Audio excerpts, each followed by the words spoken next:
How's it going, team? Welcome back to another episode of the Average Jacks podcast, where we dive into fitness, life, and everything in between. I'm your host, Jack McKinnon, and today we have a special treat in store for you. Joining us is my good friend and renowned online coach, John Cunningham. But before we jump into our conversation, a quick shout out to our amazing sponsor, Vertebra Strength. They offer top tier apparel and fitness gear to help you reach peak performance. And guess what? As a loyal listener, you can get yourself 20% off your order with the code AverageJack. Just head over to www.vitabastrength.co.uk and use the code at checkout, which will be down below. And also, don't forget to check out my website to find out everything you need to know about me and my personal journey at www.jackmckeenan.co.uk. There, you can find out more about the podcast, some tips and exclusive content, and access to my weekly newsletter, The Queue. Now, without further ado, let's dive into today's episode with John Cunningham.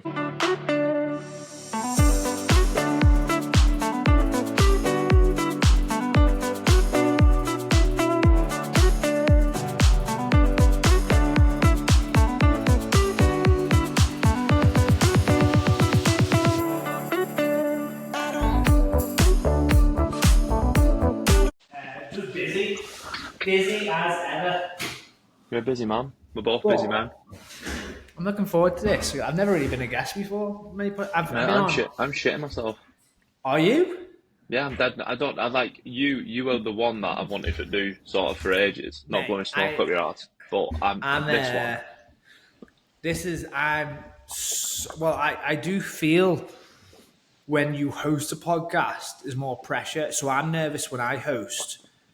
But now I'm like just speaking to a mate. So this is like the most relaxed. Like I literally came off a meeting 6 minutes ago, just had a bowl of porridge, got a meeting in an hour, and it's kind of like, oh yeah, this will be great. Like there's no, like, I don't know, because I listened to a few of your podcasts so far, and from my own experience, I know a few guests are like, oh, I'm pretty nervous, but because I know you so well, and we speak so often, I'm like, this is going to be just an insight into what we normally talk about, which I don't know whether that's going to be a good thing or a bad thing. Yeah, that was what I was thinking. So normally, obviously, you've given me a lot of sort of insight and, you know, tools and tips to doing podcasts. And I've been prepping for most of the guests, and I just sat down and sort of tried to prep for you, and I found it strangely difficult. Like, not just, it felt weird, like prepping a conversation for you. Does that make sense?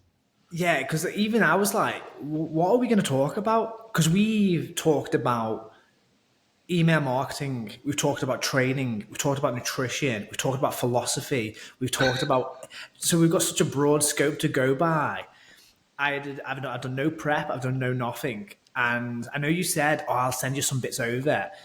And obviously we just couldn't have time to connect before this. So it's kind of like, let's just see how we go here. But I did a podcast yesterday, and I've been to and fro in from my own hosting, being like, what type of podcast host am I? Am I the kind of, I've got my notes down the side, I'm trying to stick to that as much as possible, or I'm an off the cuff person? I know from my earlier podcasts, I was definitely just more off the cuff. I was just, let's just see where it goes and head in this direction. And then as I got more, I'd say, more well-known people. So, for example, Sam Spinelli, who's got like 500,000 followers and one of the best sports therapists. I was like shitting myself. I'm like, I'm too dumb to be in this conversation. I'm going to prep so much here. And I was quite nervous for that one. And then like CEO of RP Strength, Nick Shaw, super nice guy. Again, dead nervous. This guy's like a multi-millionaire mid RP. And I'm like, can you be on my podcast, please? Like Oliver Twist with the ball, mate. Just like, please, sir. Please. Mate, that's literally what I'm like. And like, some people come back to me. Some people have come back to me and said, all right, how many views do you get? How many listens do you get? That's happened once before. Most people are like, yeah, no problem.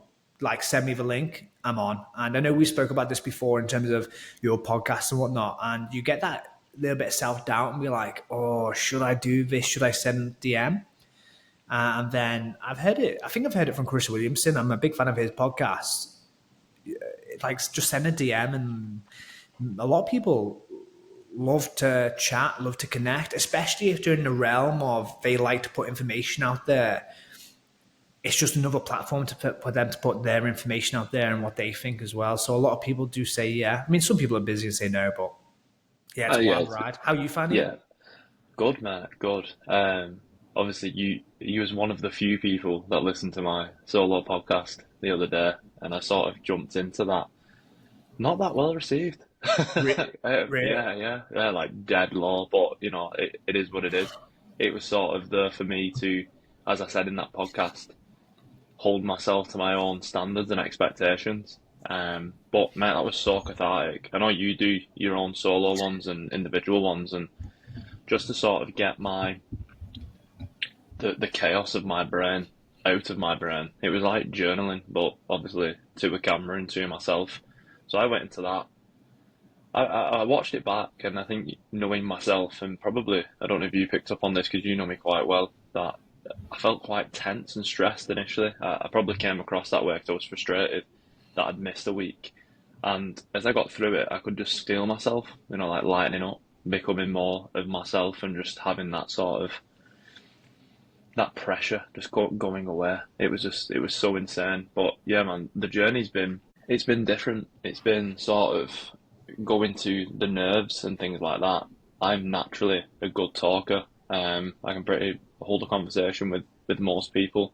I'd like to think anyway. But it's the prep. It's sort of, you know, yesterday was the first time that I'd done one with someone that I hadn't met before, and that was good. I wasn't as nervous for that one as I have been with people that I know, which is bizarre. And I think it's because you don't really want to come across as I don't know, you don't really want to come across as like, oh, this is just, shit talking, blah blah blah blah blah blah. I want to provide sort of value and content and that, but also you've got to have that sort of relaxed thing as well because it is an insight into a conversation, isn't it, at the end of the day? Mate, what was the small talk like before you press record? That's what always gets me. Like Oh, the very first time you speak to someone. yeah, so it was sort of we kind of had a bit of a back and forth on Instagram, so we sort of knew where we was at. And I pressed record on Riverside, and it just obviously that fucking countdown came on the screen. She was like, "What the fuck's this?" And I was like, "Oh, just ignore that." That was just us getting into it. So that was sort of an icebreaker of the fact like we're off, we're going, and it was good, mate. I think small talk's one of my strong suits. That's the thing, when I do it, I always press record as soon as I'm on, like the host. Yeah, Because then when I did that at the start and that 3, 2, 1 came on board, then it felt like an artificial conversation. It felt like a fake conversation almost. While if yeah, we press record right at the start, have a bit of small talk back and forth, and kind of roll into a conversation, we're kind of like this one. Like you've just done exactly what. Whether you're going to include this in the small talk at the start or not in a podcast, it's yeah. I just find it like kind of lightens the mood a lot because someone's not seeing that countdown timer go down, and then they don't focus on that red dot in front of you, be like, oh no, I'm on camera here because we're just having a regular conversation. yeah. And I think one thing for me is something that I wanted to ask you about is doing this through Riverside because obviously not in a fortunate position as of yet to have something like a studio. But I have been sort of lucky enough to do two in person. And how do you sort of navigate that, or do you even get this where you sort of enthralled in this conversation, you're like balls deep in it, and you're like this back and forth with someone, then you do catch that red dot or yourself in the corner, and you're like, shit, this is recorded because when I did it in person, you just don't have that. You just really don't have it. It's just not there. And for me, I'm now sort of cautious that I'm like my eyes aren't in the right place or I'm looking at the wrong thing. Do you get that? If I'm really into the conversation and it's a bit of back and forth, like I don't get that much. But then if I look at my notes or distract myself somehow, then I'm like, oh, I'm aware of my surroundings. Oh, I haven't listened to what they've just said. Oh no, take part in this. Do I need to say something? So yeah, if I distract myself, definitely, I'm a bit like, oh no, like, is this going well? All that sort of stuff. But the more you can, I mean, everyone's heard of that like flow state before. The more you Mm. can tap into that, however you can tap into, I think the better the quality of the conversation is going forth. I mean, the nerves is really in the anticipation. Just anxiety comes from something that hasn't happened yet when it comes to podcasting. And you build this up into like, oh, I'm speaking to someone who's really smart. I'm speaking to someone who's really successful. And they've agreed to come on your podcast, and a lot of them, everyone I've spoke to is very good natured, and they don't want it to go shit Yeah. because they can't publish what we want to publish. They can't have a great conversation. So they come, they're like, yeah, I'm good to go. And they want it to go well. And also what really helps me is that I'm not the main character in this conversation. I am Yeah. literally just here to kind of facilitate where this goes. And if you can speak as much as possible, that's absolutely fantastic. I mean, within reason, we're going to go back and Yeah. forth in some instances, but Riverside's really cool because then at the bottom, you know, when you kind of upload it and you see who's talked at the bottom, it's got Yeah. different colors, hasn't it? And if I Yeah. can Yeah. see like this guest has spoke for a long time, I was like, oh, that's great. That's absolutely fantastic. We're getting a lot of information out of this guest. We might go a bit back and forth from time to time. And if it can just be that natural flowing conversation, I think, all right, this has been pretty good. This has been a pretty good job here. But yeah, if you distract yourself and take you away from where you are, like just be present. We've all talked about that before, like being present. If you're present, if you're enjoying it and you know they're good natured and you know you're not the main part of the story, like you are definitely a second character in this, then just have a good time. And plus, I got this from Chris Williamson as well. If you're shit, no one's listening. So no one Yeah. cares whether you've messed up because no one's listening to you. And I've had podcasts that you mentioned before about your solo podcast not doing very well. Mate, these I'm super transparent with stuff like this. Like they're all worse by a mile. Like just me rambling. Like no one cares. No one cares what I've got to say.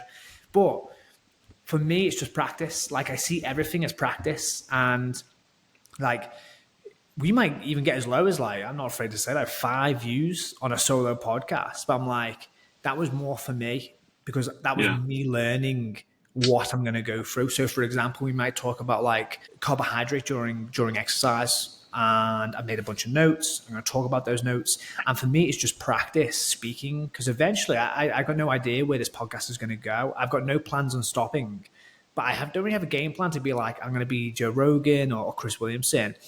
Honestly, it's just a selfish thing for me. We've all heard of the best way to learn something is to teach something. So if I can speak into a mic about this topic, I know I've learned it. I mean, I know I can be a better coach. And then this podcast was just born from, I've got a really horrible relationship with progress. Yeah. As in, like, I just need to make progress in something. And I hate feeling stagnant. It probably comes from a huge, deep insecurity. But by me sending a DM to Sam Spinelli, sending a DM to Nick Shaw, and I get to talk to these like incredibly talented people, it's like it gives me an insight into their knowledge, into their world. And if I can just take a little bit from that, it's like, oh, I've got my progress here. I've got a little bit better here. And like anything, most people do really well from stuff, especially at the start, because it's massive insecurities in life. And I'm just doing this because I've got an unhealthy relationship with making progress. So I'm just going to make progress in this aspect. Yeah, it's been a wild ride. I enjoyed it though. I looked at my feed the other day. 2 years I've gone for. 2 years, and I'm on episode 212 today.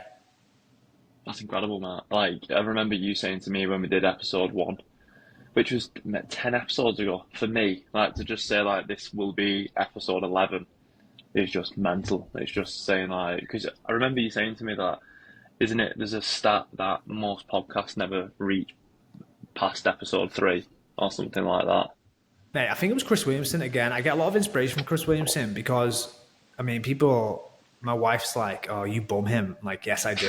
Because he's just a bloke from Newcastle who decided to do this thing and just didn't stop. And it's just got better and better and better. So he's got a load of insights into what I want to do.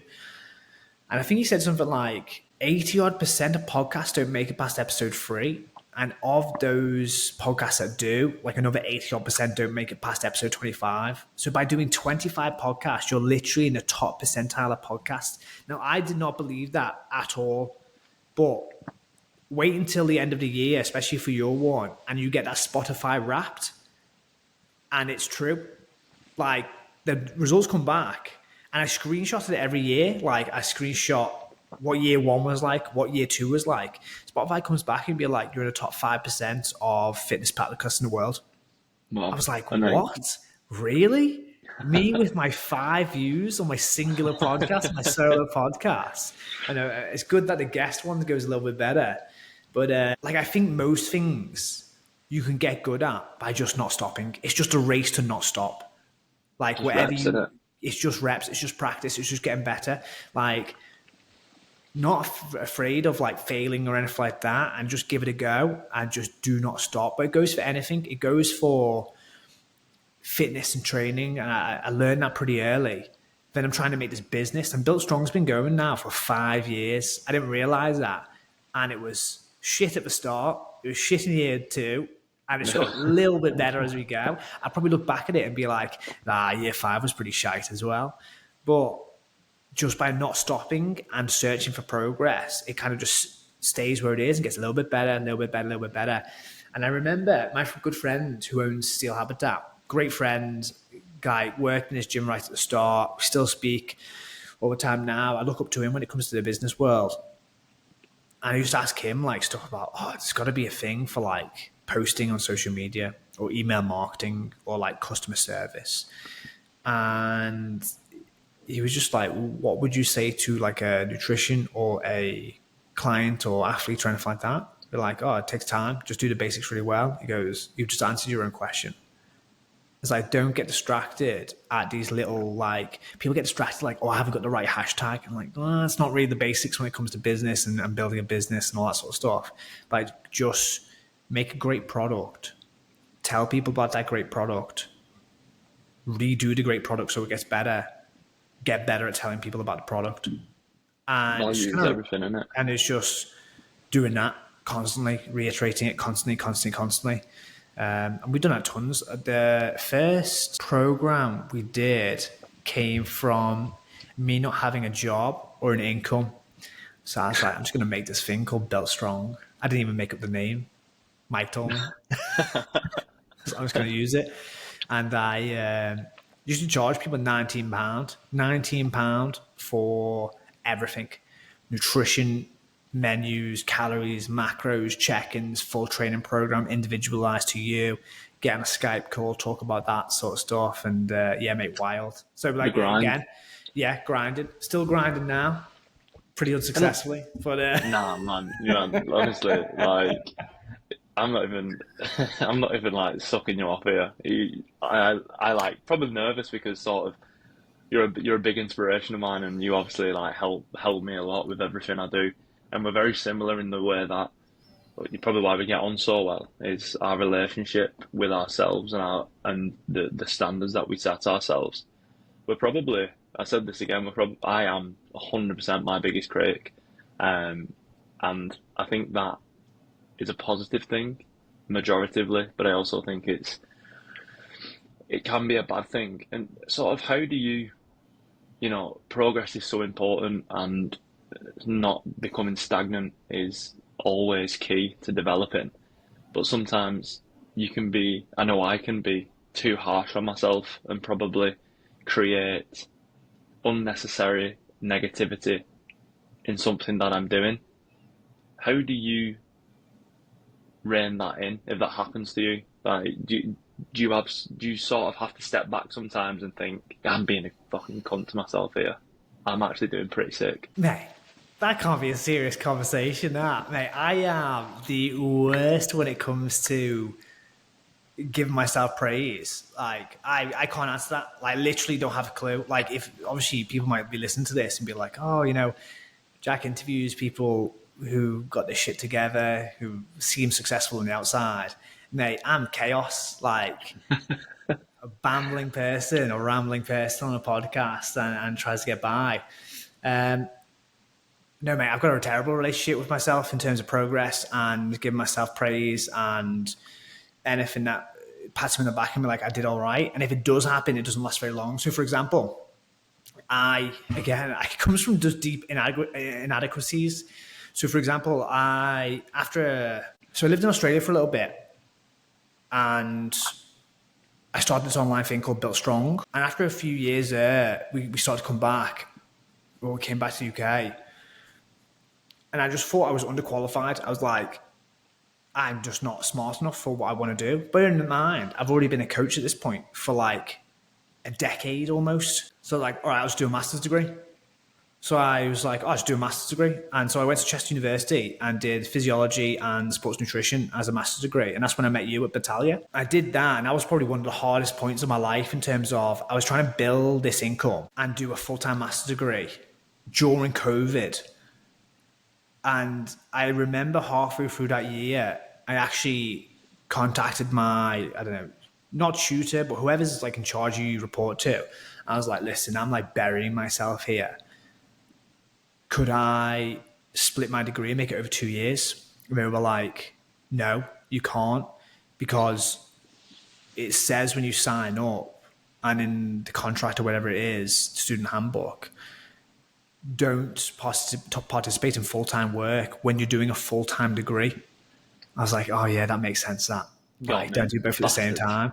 And I was just like burying myself in hours worth of like lectures, like assignments, trying to build strong. I think at that point, Tommy was just on board as well. So we hired a second coach for Built Strong as well. And I remember finishing that degree, got my certificate in the post. I opened it by myself, looked at it, and just put it down. Didn't even go to graduation. Did you not feel sort of any No.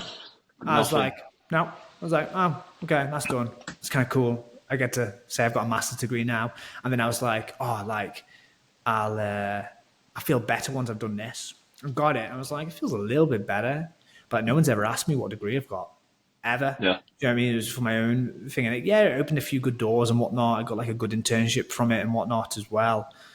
But other than that, nothing really. I mean, I finished that and I remember applying for PhDs straight away. I was like, fucking going to be a doctor now. And I actually applied for two, one at Chester and one at, I think it was John Moore's. John Moore's didn't get back to me, and Chester got back to me and was like, oh, we haven't got room. Like, your supervisor just hasn't got room for you. So then I kind of like finished that. But to answer the original question, mate, now I'm still trying to figure that out.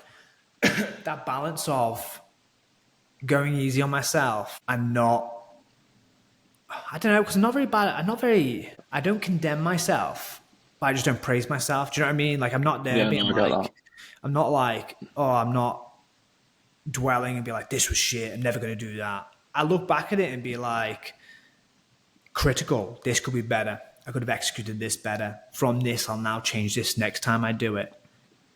It's more that thought process rather than actual beating myself up. Because I think if I beat myself up, I wouldn't do it again. I'll tell you another story as well. So we did a launch for this bench press program like 3 years ago. And I was like, I've nailed this online launch. It's going to be fantastic. We're going to get loads of people on the bench press program. It's going to be really, really good. And we did this 3-week launch, built it all out, email marketing, social posts, social like praise, whatnot, all that kind of thing. And then we had launch date. And I remember waking up because I was like, oh, I'll do it on Sunday night, schedule a post for early. So it's up, so I'll have signups. And then I opened my email, nothing. No one signed up. I was like, surely not. I went on Typeform to see how many people opened the page. And yeah, people opened the page, but no one clicked submit. And then we had an open period for like Monday through to Friday, kept on posting that week. And it closed on Friday.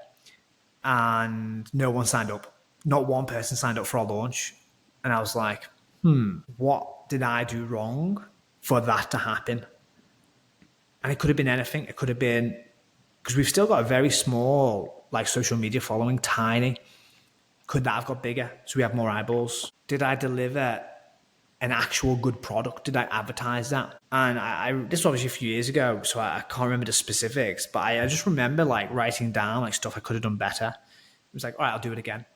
So then I remember we kind of did that a few times, and then we launched our new programs, I think maybe 2 years ago, and we called them terrible names as well. It was like Get Yoked, like really gimmicky names, I think it was. Anyway, long story short, we had like 35 signups day one. I was like, oh, wow, that worked. But then if I beat myself up too much and was like, oh, I'm never going to do that again, then that wouldn't have happened later down the year or a year or so later, where I did everything right. I learned from it again and actually got a good result this time. But then I still look back and be like, well, I could have changed this, could have changed that.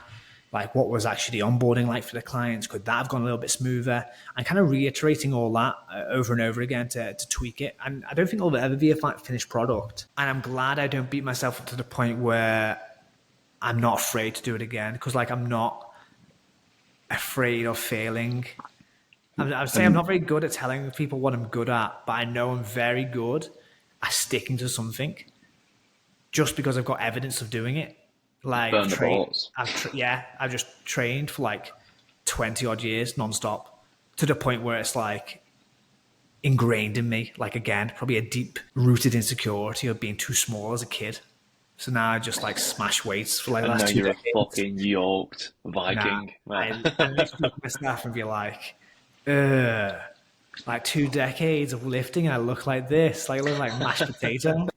But then the same as a business, like I just like a deep insecurity for progress, and I'm pretty good at not stopping something.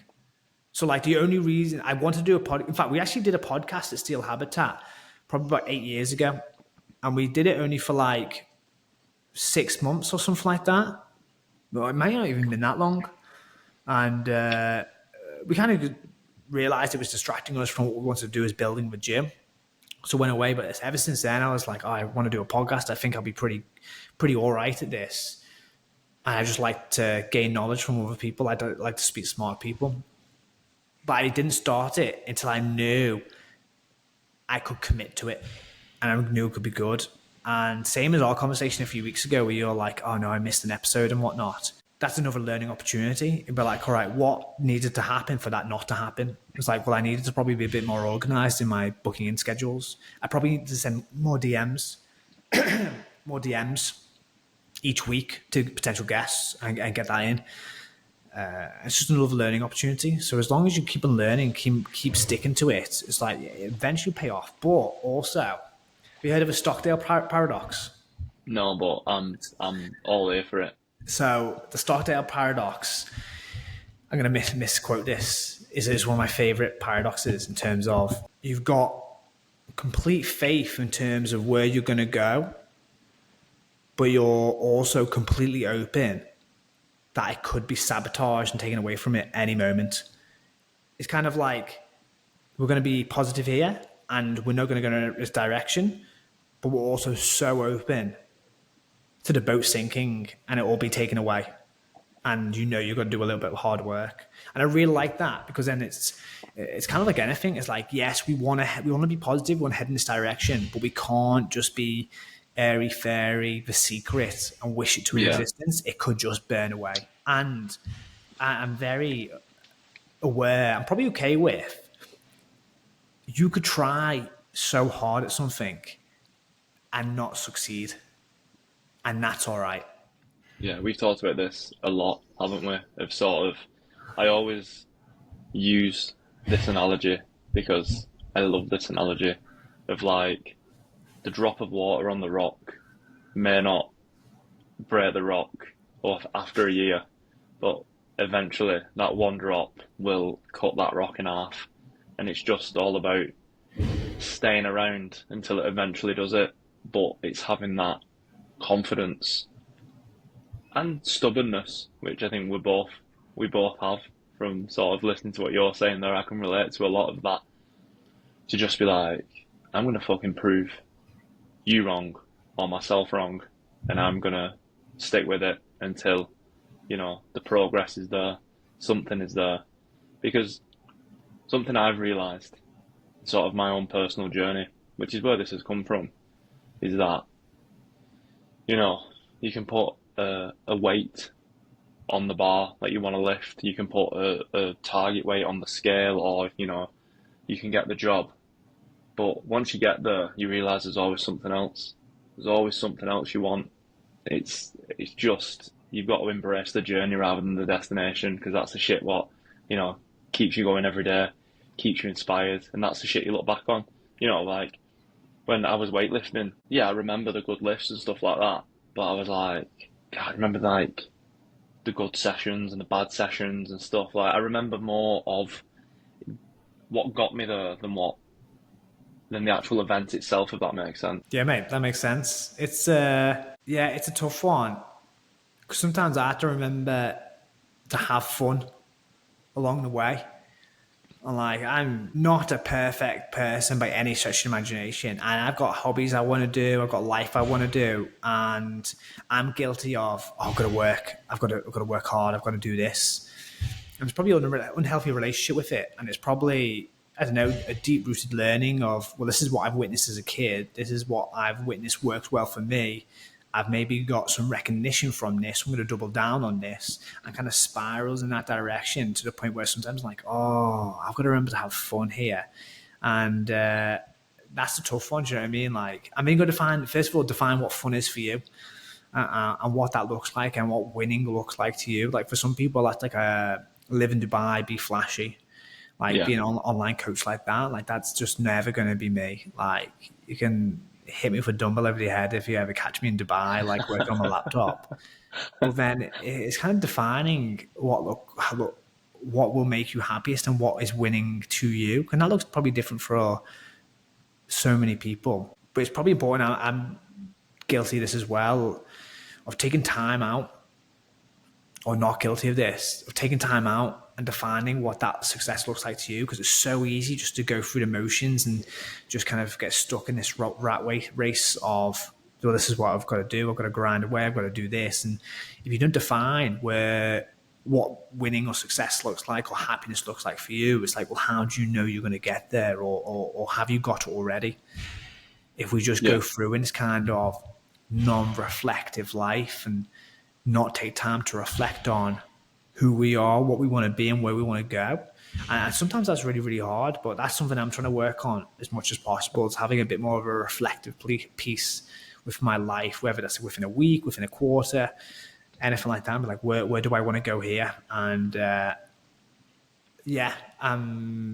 give anyone any answers in terms of how you do that. That's just something I'm trying to do and trying to get better at.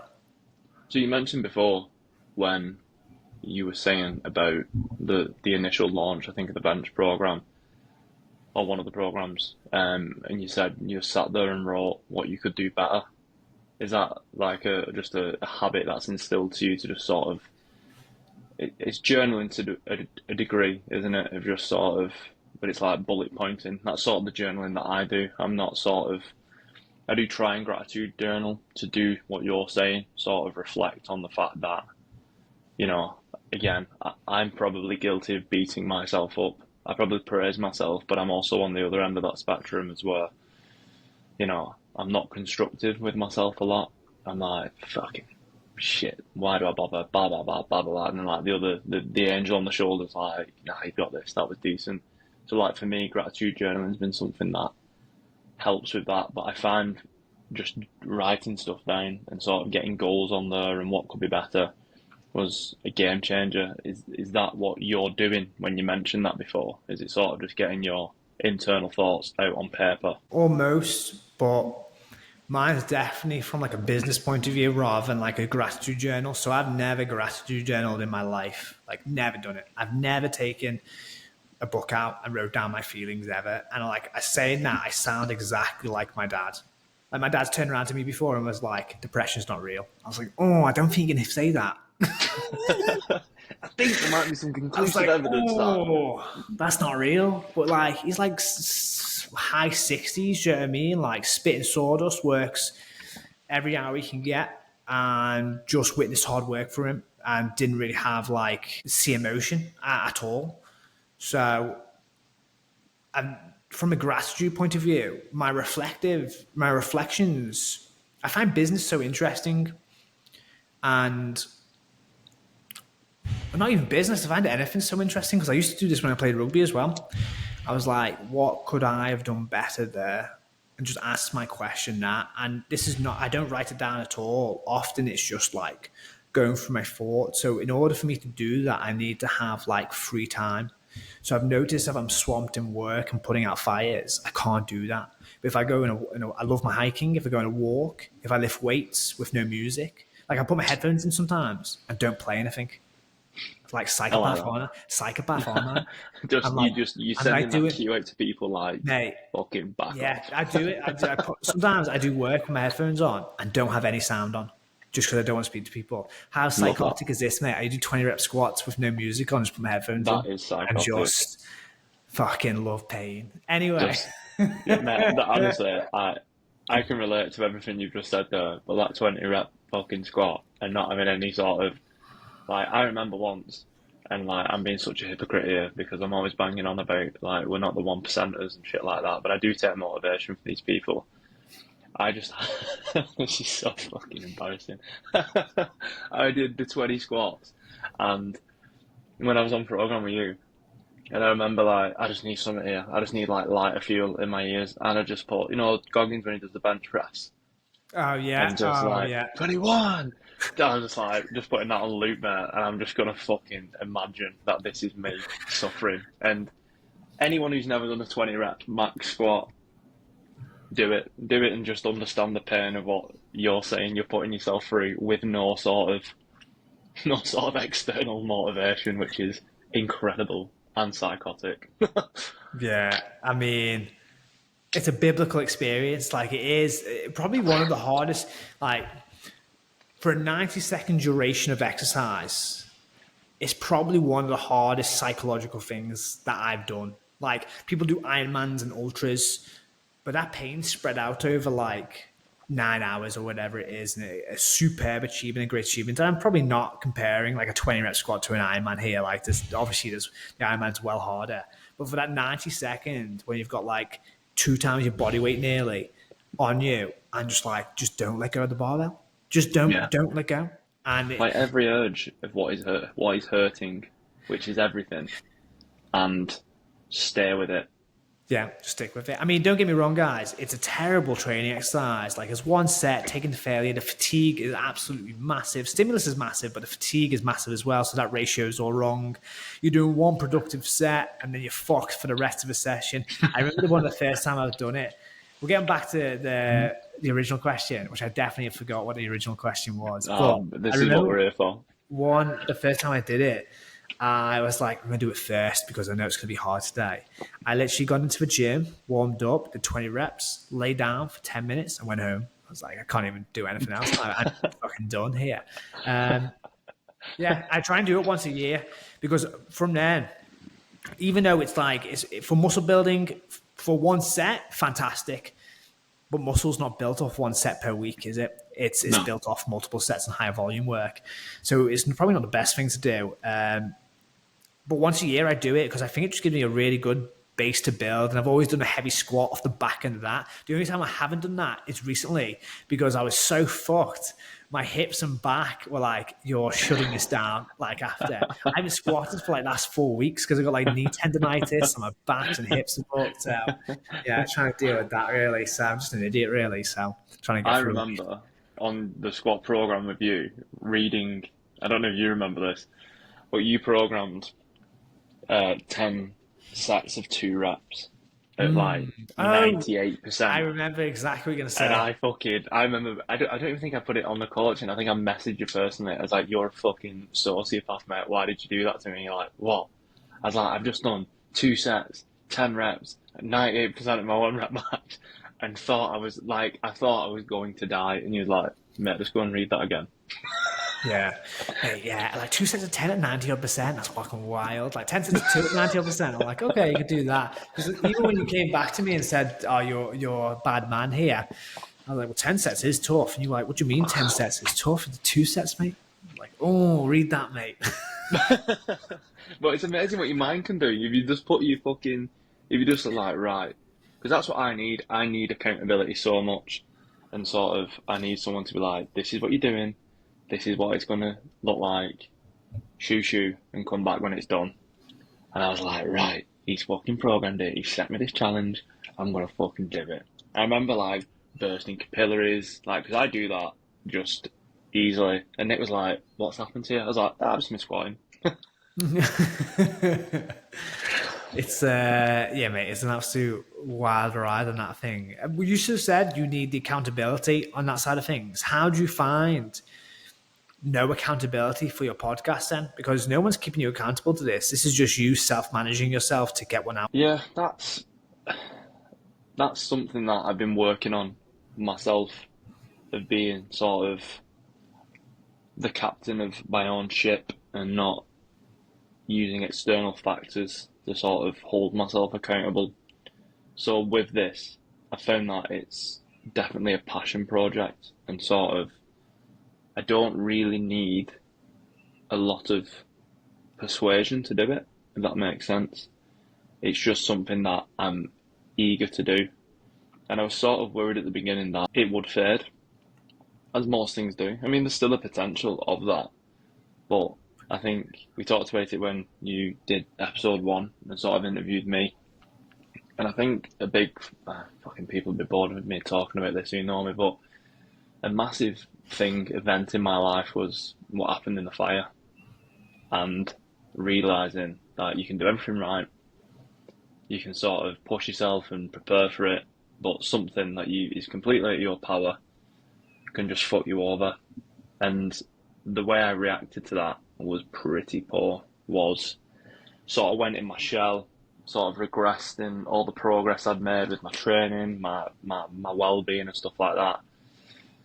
And then I just sort of one day was like, I've let this slip, and the only person that's let this slip is me. So I need to fucking pick me up and be more sort of in charge of what I do, not look at other people to sort of pull me along. But I think a lot of that is from playing team sports. I'm not sort of passing that blame, but I think when you find gyms like Battalia and the gyms that I go to now in Unity and places like that, and then playing for teams, you're naturally accountable to them people, I find.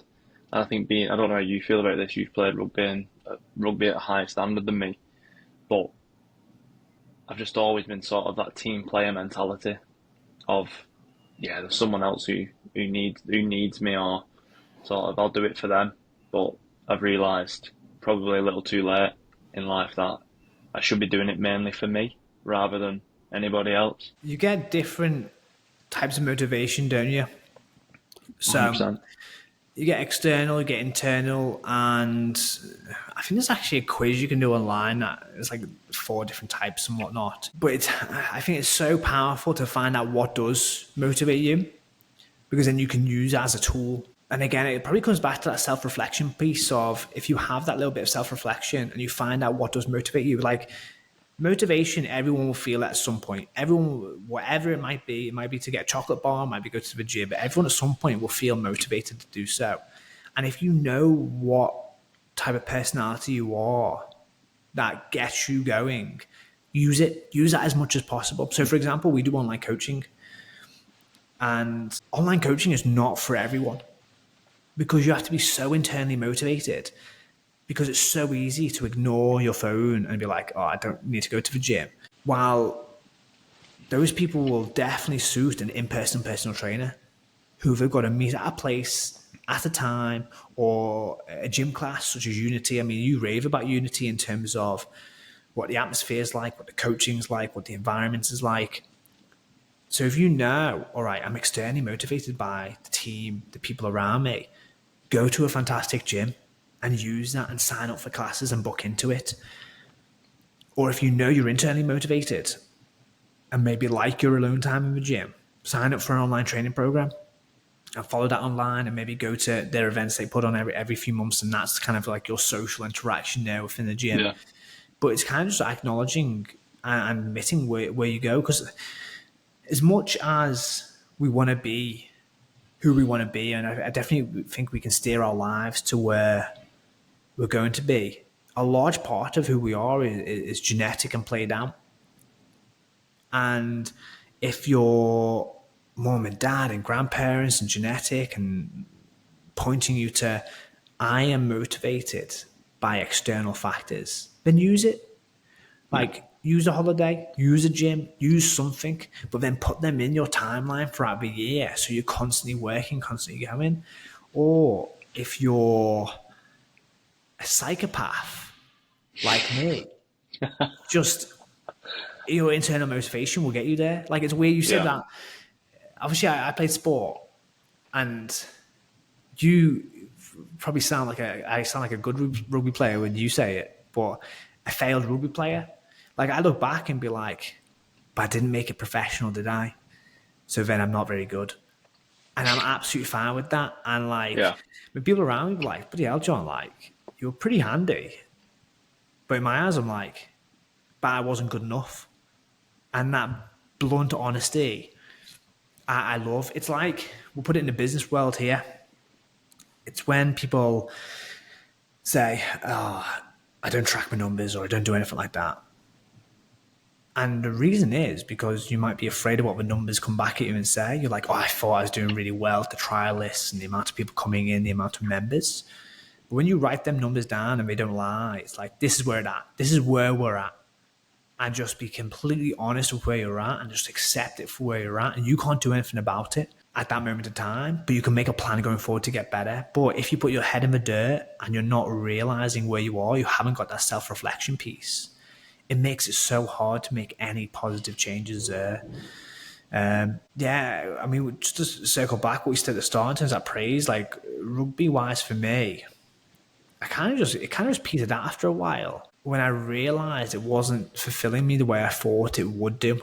There were numerous changes happen, and I got to a point I'm like, I just like coaching now and lifting weights and sprinting, and I'm just going to do that instead rather than actual play rugby and on Saturday, like, bloody travels and all that sort of stuff, shoulder Yeah. surgery, all that kind of thing, not making it, being dropped. But I do thank rugby, and especially growing up playing rugby, that just reinforce like that work ethic and hard work. And just, if I'm internally motivated by the team, by the leader, by the coach, by the organization, it's like I will bury myself Yeah. for this person. And then I've come out of the rugby world, gone into the business world, and I've been coaches in different organizations, different people, different places.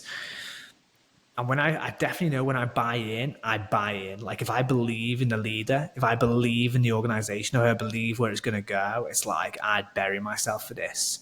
Yeah. And then if I don't, I'm not interested whatsoever. Like, I know I'm not interested whatsoever. And it could probably come across as lazy or like disinterested.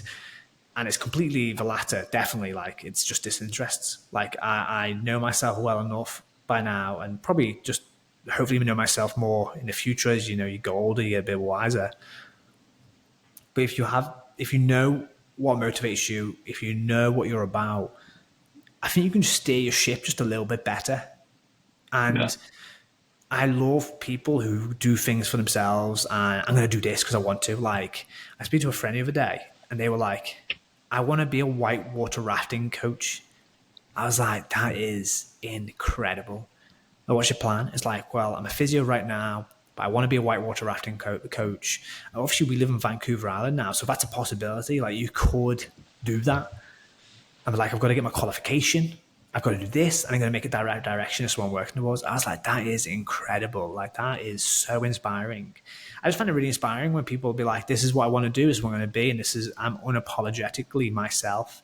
And the reason I think I like them people is because that's what I'm trying to become as well along the way. Like, unapologetically myself, and this is who I like, and this is what I like, and this is the direction I want to go. And, you kind of like give in to, well, I've got to go to this social obligation because this person said you've got to do this job because it kind of suits the narrative and whatnot. I'm like, I hate that because it's just lying. Because I've never thought too much on like the afterlife too much. But you have one shot, maybe. I think so. Yeah. Well, there's And no it's kind of guarantee like, either way, is there? no So why guarantees to fucking like, live like there's why live like there's another one? just do what you want. Do what you want and have your hands up. And like, this is the type of person I am. I've got some great relationship with some members now, and they're so honest sometimes. But like, I fucking just gave up and had some cake. I was like, I love that because you're just honest with me. It's the ones, not even, not this, there's not no members or anything like that. But ones people you come across in life, like, oh, I did this because of this and did this because of this. I'm like, but you're lying to yourself. Like, don't lie to yourself. Like, don't please me. Like, I'm no one. Like, don't please me whatsoever. Just be honest with yourself and who you want to be, and that's totally cool. Like, part of it comes from that judgment from other people. Like, I hate people who judge other people. Like, if you want to hoe it up in the streets, like you hoe it up and you go for it, and you put your Throw hands it up and you're back. like, Throw it back. that's who you are and that's what you like. That's what you like. That's totally cool. You Yeah. live your life. But yeah, don't. And I say that again, probably as a reminder to myself as who I want to be. Probably not the hoeing up in the streets part, but the just be who you want to be, and just ignore everyone else, because at the end of the day, you know, you could end your life and not have an afterlife, and like, I don't want to have any regrets. No regrets. If you ever seen that No movie, and regrets. you know exactly, I know. you're my people. If you know exactly where that movie quote comes from. You're welcome in the afterlife, which is probably going to be hot for us. So you can come and join us with no regrets. But I think it's so important that I am guilty of this, 100%. Still am, still working on it. Something I work on is not being a people pleaser, not sort of, trying to keep people happy. Fucking, I've been subject to it, people will tell you. But I didn't like that in me.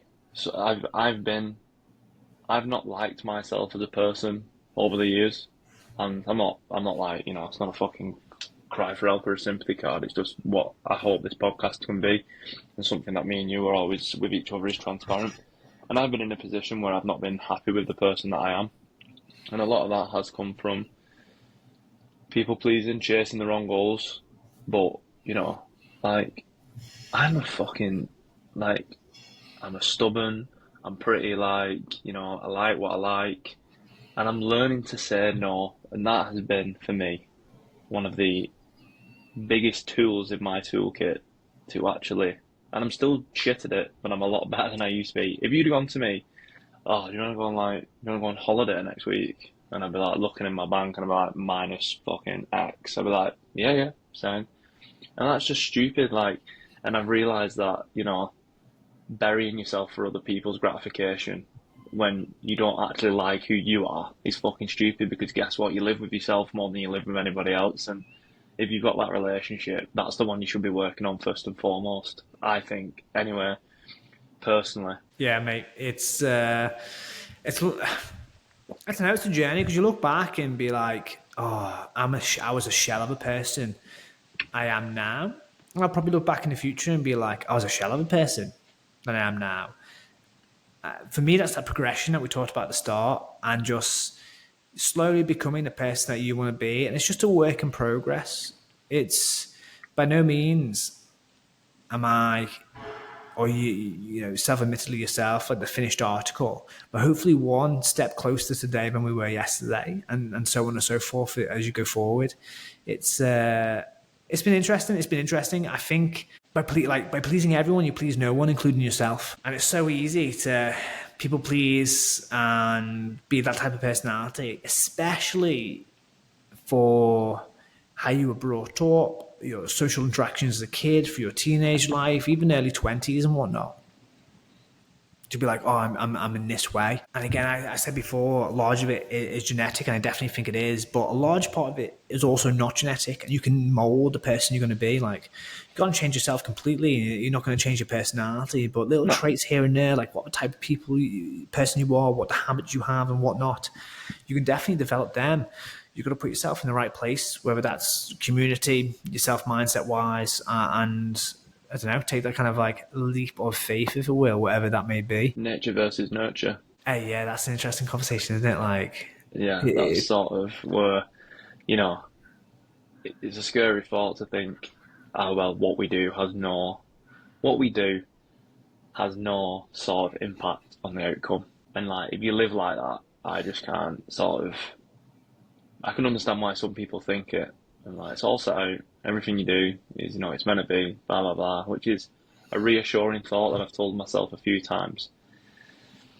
But, I mean, that just screams to sitting there and being passive, which, again, going back to if you're happy with that, I'm not here to tell you that's incorrect. But for me personally, I'm like, do something about it. Try and do something about it. Like I said, create them habits, create them routines. Because you know, don't you? I think you know deep down, truthfully, you can get to that point in yourself and be like, I'm doing this, but I don't really enjoy it. I don't know. Do you think? I don't know. The older I get, the more I'm like, never assume what people are thinking or what people, because we're so different personality wise. I mean, you find your group, and me and you are quite similar in personality wise, I think, but you just never know what's going through people's head. And we've all heard that from a kind of depression standpoint, but just in terms of like a motivation standpoint, how they see things, how they problem solve. And something that seems so obvious to yourself might be so obscure and difficult to someone else. And so, for example, related to my only area of expertise is probably the gym. When someone's like, oh, I just kind of like missed a whole training block. And in my head, I can't fathom not going to the gym. I just can't fathom. Like, it's been Yeah, ingrained into my life. I just can't fathom that. I just can't understand why. And realizing that's okay, and realizing not anyone thinks like me. Like, yeah, yes, about the gym, there's people similar, but in my whole 100% of my thoughts, no one thinks like me. I also think this is good for any aspiring coaches, because it's so easy for us to stand by and be like, just have your 5 a day or walk 10,000 steps and go to the gym, just put it in your diary. That's shite advice, because you're not the same person as the person you're speaking to. Do you know what I mean? Like, it's cookie cutter, innit? middle-aged Sally, who's had 3 kids, who hasn't been to the gym for the last decade, doesn't need to hear PT say walk 10k steps a day and put your gym in your timetable. There's so many tools out there, so much you can help this person with. And first and foremost, it's realizing they don't think like you. They don't think, like, the gym's not a passion. The gym's not even a habit. The gym's something they think they need to do in order to get healthy, because they want to actually live and grow with their kids. And it's coming back with that self-reflection piece, and having that self-reflection be like, oh, hold on. I can't pass judgment on anyone else. I can't judge anyone else for anything. They don't think like me. Do you know what I mean? Like, I live in a place called Victoria now, and lovely place, incredible place. And they've got a lot of homeless people, like more than Liverpool. Like, wait, for a place which has got like a fifth of the population. Like, we got a place like called Tent City, and you go past there, and you see the people homeless, and like these are like some typical homeless people that you might see, and you get some people like, hold on, why are they in a suit? It's like, oh, because they can't afford to live here, and they live in a tent and go to work. And this is not like suit and a boot and high end stuff, just like Yeah, a shirt and some pants and stuff like that, and a bag. And speaking to some people in the gyms, like, oh yeah, because the like housing crisis and like cost of living so high here. But because the climate's so mild, no one wants to go to the rest of Canada, because it gets to -40. And yeah, here it gets below zero, barely. So people live here and just do what they can. But the cost of living is just skyrocket. And it's understanding, like, you could assume that all homeless people are like, oh, they're just homeless, or like, drug addicts or whatever. It's like, no, this person's actually trying to pay bills as much as possible. They might still have like I know how it works, like a bank account or anything like that, but it's just not, yeah, I don't know, it's just not passing judgment on anyone and not thinking what someone's thinking. Do you know what I mean? When it comes from a coaching standpoint, of saying, oh, you can do X, Y, Z, is even before that step is understanding where the motivation comes from the person. Why is this person doing this? What motivates them? How can I tap into that? How can I kind of give them a framework to help them actually get better and achieve their goals, rather than thinking, well, I think like this, so everyone else thinks like this. And I definitely made those mistakes as a coach, probably still do, and just not having that self-reflection. But, oh, you could try this, this, and this. It's like, hold on, this is what I would do, but I'm not them. yeah. So this is not good advice. And I really like, the words escape me, something interviewing. Is it self-interviewing? Where you basically interview the person. So for example, you might come to me and be like, hey, John, I want to get in shape. I'm like, okay, what does that look like for you?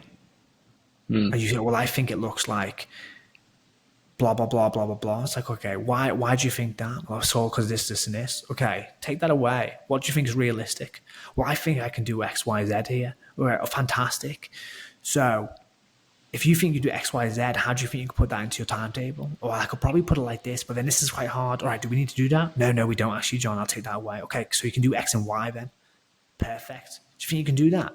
Oh, I think I can do that. It's quite manageable. That's quite far away from what we thought we were going to do. Well, how do you feel? Well, I feel a lot better because I see a lot lighter on my timetable here and I can actually think I can manage that. Perfect. What I'll do is I'll check up on you in a few days to see if you've got it done. Perfect. In that conversation, what have I coached? I've said nothing. They've come up with their own game plan. They've set their own timetable. They've come up with their own restrictions. So they've reassessed their game plan and came up with a plan and executed. All I said was I'll check back on them. But I've learned Guided them. that's coaching. Yeah. Coaching's not 10K steps a day, do this, I'll see you later. That's not coaching. That's just looking off Instagram and regurgitating information. Yeah. And it's kind of learning those tools as you go and be like, all right, how can I help this person? Because I don't have the answers for them. They have their answers for themselves. And how can I get that out of I them? love that. That's so, like, I've not even got words for it, mate. That was just such something that, you know, makes perfect sense. And I think you do see a lot of, like you said, and I'm probably guilty of it. I mean, I'm guilty of it. I've just said something along the similar lines. But it's very hard, isn't it? I think, to not get caught up in that sort of comparison and that regurgitation just through social media and things like that. So was that something that you said you might have been guilty of it prior? So obviously you're online now, your social media and stuff like that. You're seeing these people do this thing that you did and you don't like doing now. How is it frustrating being on social media for yourself sometimes and like looking at people who, that what you just said, mate, I'm sure people listen to that and be like, fucking hell. Wow. Because I was like, that's fucking makes such sense, but yeah, spot on. But like, is it hard for you as a coach with this sort of ethos that is sort of there's no ulterior motive? I think you look these days and there's a lot of people, and their only interest is money. They're not interested in the person. From what you just said to me, why I connected and resonated with it so much is because there is a genuine concern, a compassion for the person. And how does that feel when you see other people sort of exploiting people? So there's many directions you can go from this. So I think when a lot of coaches just regurgitate information and start sprouting whatever, 10K steps a day, blah, blah, blah, blah, blah, blah. I think a lot of it comes from proving your worth as a coach, or at least that's how I did it when I was younger. I was like, well, I want these other coaches to know I'm good. I want this person paying me money to know I'm good. So I'm going to give them the answer because I have the answers for everything. So it comes from a point of like, I'm going to prove I have the answers to everything. So I'm going to regurgitate information, just bang, there you go. That's coaching. And it's just, a lot of it is just growing your coaching age. Like I've been coached now for 13 years maybe. So I went to university at 19 and started coaching pretty much straight away in an internship program. So 19, now 31, 32. So it's 12, 13 years now. And it took me a long time to realize the good coaches don't say much. I was like, and I'm so thankful that I've had the route I've had because I've had so many good coaches and like, fuck it, I'll name drop. We'll dive in, mate. We'll dive in. We're only strapping, guys. We're only halfway through this podcast. Fucking knuckle down, kids. Bump my other meeting, so I've got an hour and 20 to go. Anyway, long story short, so for a young age, I was in Sales Sharks Academy. So I got hands-on experience with like great coaches. And it's like, okay, that's interesting. Again, try and be self-reflective. Not because I wanted to be a coach at that point, because I wanted to be a professional rugby player. So I'm going to listen to what they say. Then I had the chance to go to Loughborough University, where the caliber of coaching and athletes there, I was like, oh my God. Like I thought I was an athlete. I'm not an athlete. Like I'm not an athlete because I'm witnessing people who've been to the Olympics and they're athletes. Like, they're just built different, very different breed of human being. Like, I'm a mashed potato and they're like some sort of chiseled gun. And just having that self-reflection, be like, hold on, that's what it takes. I'm like, I haven't got that. I like when I went to university, I was like, I haven't got that. Because I watched Harry Aiken's Aritari, who's just, Google it if you don't know who that is. This tank of a sprinter for GB. And I'm like, I'm not him. And like, the GB athletics team was there. The GB swim team was there. The rugby team played in the national leagues. Didn't even play in the university leagues. They played in the national leagues. And I was like, oh, this is what good players are like. This is what good athletes are like. And this is what good coaches are like. So again, it's like that self-reflection piece and be like, hold on. The really good coach over there had said 2 words the whole session, but they were fucking gold. And a lot of it came from us. And then I went to New Zealand and met the All Black strength and conditioning coach. And he didn't say much. And he reminded me that the basics will get you where you want to go. He's still the New Zealand strength and conditioning coach, Nick Gill. In fact, I invited him on the podcast, but he said to get back to me because the tour's going on or something like that. So hopefully I get to speak to him. And I went back to university and did another internship program. And I met an absolutely fantastic coach called Nick Jones. Did an internship with him. He actually got me a few jobs after, which was really cool. And I realized how clear he was at communication. I was like, that's another good tool, that. So far I've got like, great coaches don't say much. The basics are the thing you want to get well. Communication is absolutely key. And then you just learn from these coaches. There's an absolute fantastic coach in the gym I'm in now. So I do my in-person stuff as like sports performance here in Vancouver Island, and like the caliber athletes here, like 3 have already left to go to the Olympic training camp because they're going to cycle in Paris, like rowers, stuff like that. We have Steve here, who's absolutely fantastic. He'll never listen to this probably. He's a very like insular man, if you will.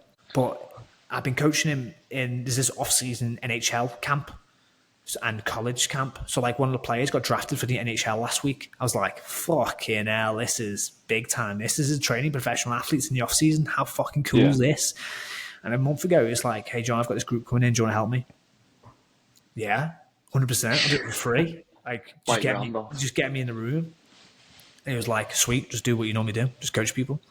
So like, we're coaching these people, and I'm like, the lads are fantastic. You know, watching Steve coach and having chats with him, just to see him manage a room and set expectations to sessions and how you deliver something, and more what's your environment like to coach. I was like, wow, mind blown. I'm in the podcast as well, listening to this like I interviewed Derek Hansen, like one of the world's best sprint coaches, goes to NFL teams to coach sprinting. He was like, your environment is the most important thing. Like when you're coaching speed, like not for drills, not what equipment you've got, like setting the environment to run fast, making sure people have enough time and rest, making sure intent is maximal, making sure you're given the right space to be able to express force. And I was like, wow, all these people along the line, you kind of just take a little bit from and hopefully like a sponge and then soak that up. Essentially what I'm trying to say is, without the coaches I've experienced in the last decade, I would be not a good coach. I mean, I still got plenty of runway to go and I still try and get better. But just listening to people, mentors, if you will, and taking things in and reflecting on like what the great coaches do, what the great people do, and all these great people kind of filter down, you kind of put into your own little framework, and you have that framework, makes the person you are today. Now, to rewind, me without all that experience was the coach who was like, do this, do this, do this. Because I was trying to prove my own self-worth. Like if I went from where I was when I was 20 and then put me in an off-season NHL camp, I'd be like, either wouldn't say a word because I'd be too shy, or I'd be like, I need to prove to people that I'm a good coach here. So I'm going to blurt out whenever I want. And that would just not serve the group well. But it's building rapport with the group, asking, you know, while you're off college, are you going to like get part-time work? Like how was getting drafted for Seattle? Like, it's fucking wild. Like the kid you get. Like stuff like having just little conversations and just being part of a journey. And being open to other coaches. Like, I'm just an assistant in that role. Do you know what I mean? Like, I'm not leading the group or anything like that. I'm just there to Yeah. assist Steve, the head guy. But it's absolutely fantastic. And yeah, just having those people around you and having a little bit of self-reflection, hopefully, would just allow you to become the person you want to be, and not that kind of, I need to prove my worth at the start. It takes you, like we talked about this at the start, like when you're a host of a podcast, it's not about you, it's about the person. Same when you're a coach. Like, I had an interview with Sam Portland yesterday, the rugby speed guy, and he said, when you're a strength and conditioning coach, you've got to realize you're the back seat of the car. You're not the driver. You're not in charge of music in the passenger seat. You're not even the kids in the back seat. You're in the boot. And that's what your role is as a coach, as a strength and conditioning coach in an organization. Like, you're just there to make everything go forward and do what you got to do for your team. And it's kind of taking that ego out of it and allowing the person you're coaching to become the person they want to be and take them to wherever they want to go. You're problem solving at the end of the day. You're not the center of attention, you're not anything like that. You just got to problem solve for the person in front of you.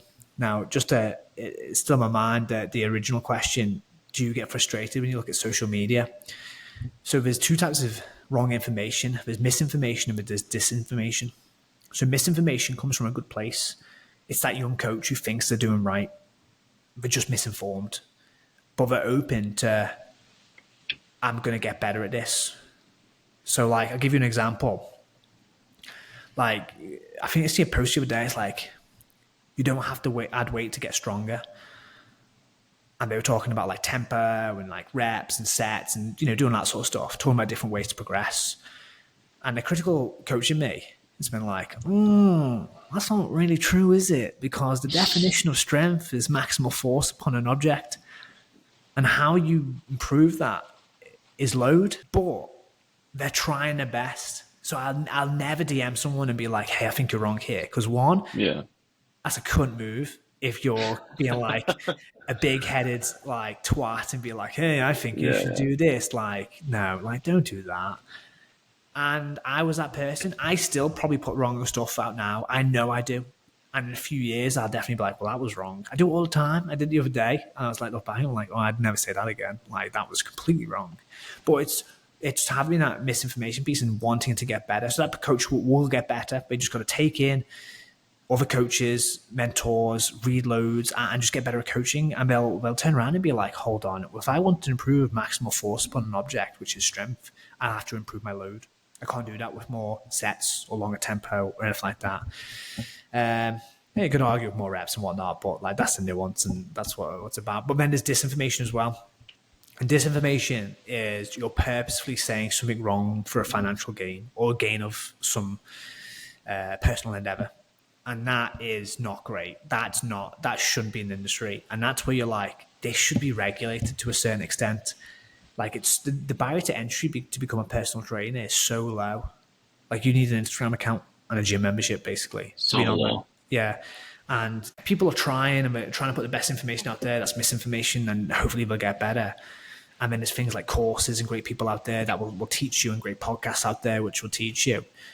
But then if there's disinformation out there and they're just telling you to sell a product or sell something, I'm like, that's where it probably should be regulated. But I don't have the answer. Like, you can't regulate. Can you regulate? Like, people in multiple different countries, it's a billion dollar industry. And I'm just here to take a small chunk of the pie. Like, it's not it's not up to me. And again, like, no judgment on anyone. Like, I've got to run my own race. I'm too busy trying to keep my head above water to be like, this fucking person should be doing this or should be saying that. But that's not to say I've never been like that. Do you know what I mean? Like, I've definitely more been caught up with people who are successful and be like, well, how come I'm not successful? And, you have a pity party for like 5-10 minutes and be like, hold on, let's get something constructive out of this. Like, there's people out there who I know I've coached for longer and know I've got like higher accolades, if you will, of coaching, but they've got well successful business than me. So what are they doing better than me? Because if they're taking in more money from their business, they're doing something better than me. Do you know what I mean? Like, it's kind of like learning from them. So I don't know. Hopefully, it doesn't come across as like condescending or I don't think it does at all, mate. on your high horse. It's all just a learning opportunity and getting better, and it comes back to kind of those principles and who you are as a person. Knowing that, I know I'm governed by progression to an extent. I'm handcuffed by it.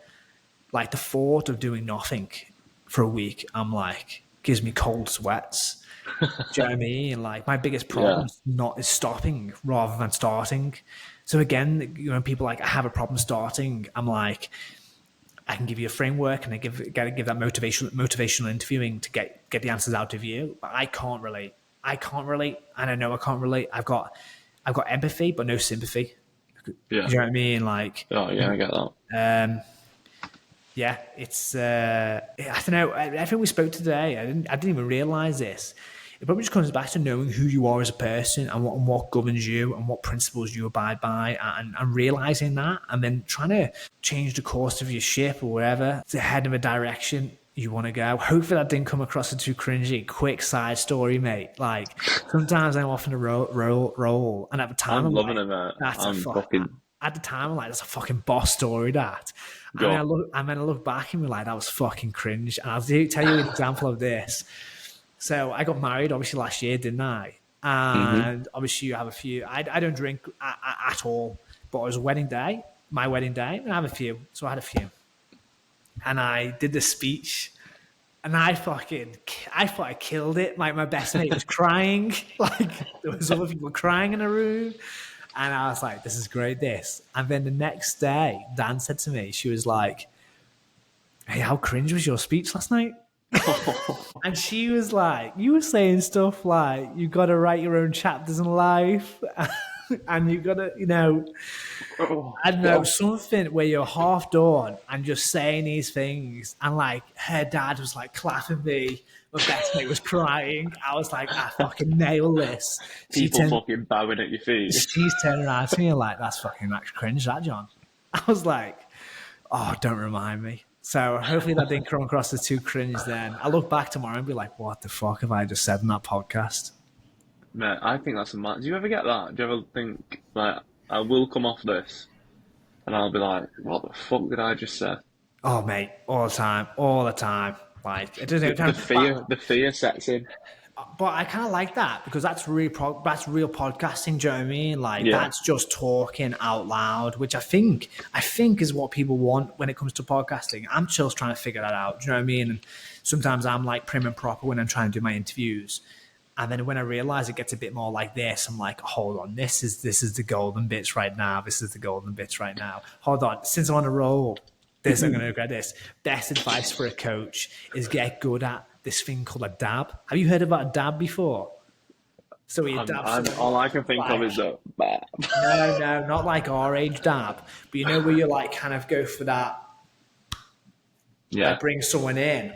So you do that kind of like handshake into like that thing. Sorry for people listening to this. That was terrible descriptive language. Anyway, I was coaching this high school football team.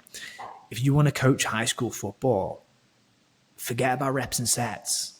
Learn how to dab everyone properly because you will lose so much respect by not being able to dab an 18 to 22-year-old like college high school football. I think there's nothing worse than a limp handshake.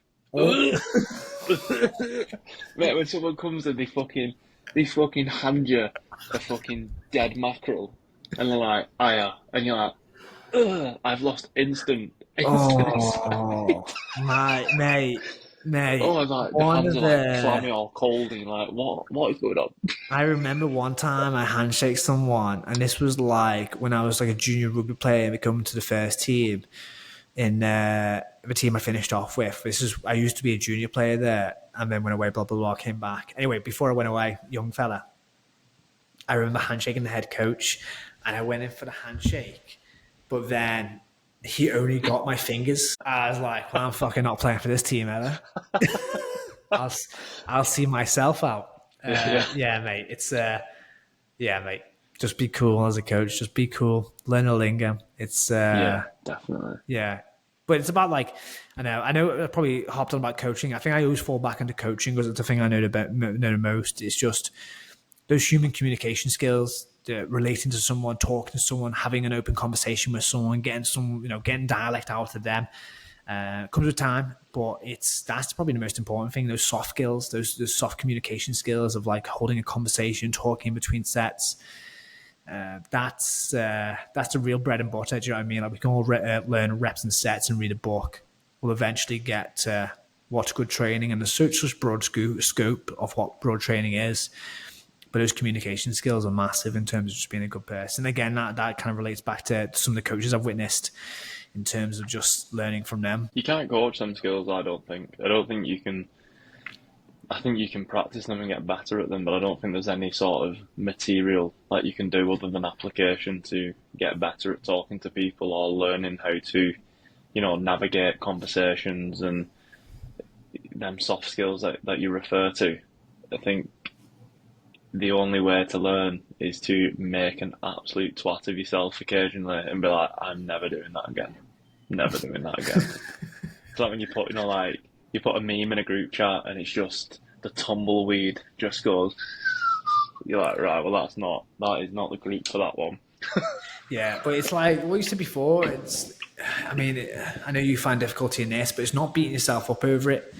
It's learning from mistakes and then moving on and being like, how can I get better here? Because if you beat yourself up, it's just not helping anyone. Do you know what I mean? Because if you beat yourself up, you're just going to stop the progression that you're going to do. But if you treat it as a literal learning curve and you're going to learn from your mistakes, what can I do better? Have that self-reflection piece, whether that is just writing it down or just, in your own head while you're squatting and just kind of thinking about things and relaying things a little bit better.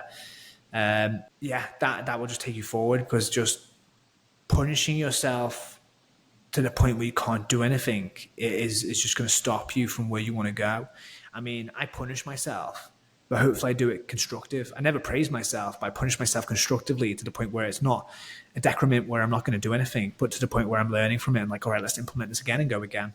But then my goalpost is always changing and always getting further away. So once you learn and redo that, it's time to redo it again and just go for it again.